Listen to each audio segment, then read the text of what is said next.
umalis? Nasa Banban po. So, hindi kayo nag-uusap. Hindi po. Pero magkasama kayo sa isang hotel sa Indonesia Opo. nung nagpunta kayo doon.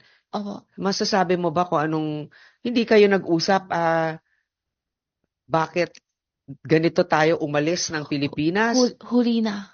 Huli na. Opo. Sino nagsabi sa'yo, halika sakay tayo ng bangka, barko papunta Siya po. doon? Siya Siya. mismo.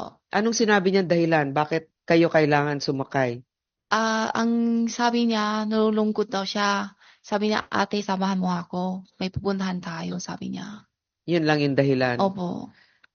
Wala kang asawa o anak? Opo. Wala.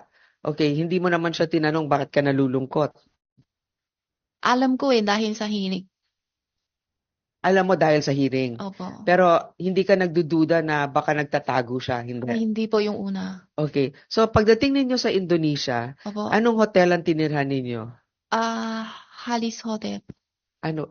Halis. Alice. Halis Hotel. Okay, paki-submit na lang isulat kung anong pangalan ng hotel. Pagdating doon, naghiwalay na kayo? Hindi pa. Doon, 18 kami lupating. Hmm. Doon, 19 o 20. Hindi ko sure kung araw-araw. 19 o 20 kami hiwalay. 19 or 20 kayo naghiwalay. Ngayon, nabanggit mo na hindi ka ba nagtaka bakit siya biglang nawala? Sabi niya sa akin, hiwalay muna kami. Wag daw ako marami tanungin, sabi niya. Yan ang sinabi niya sa'yo. Opo.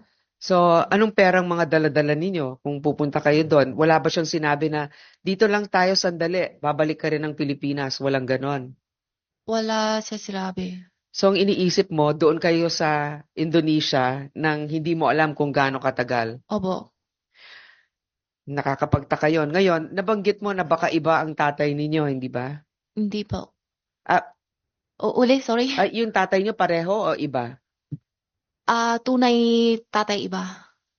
Iba kami. Yung tunay na tatay. Pero ang mga tunay na tatay ninyo parehong Chinese. Opo. Saan ka pinanganak? Pwede na ako sasagot kasi may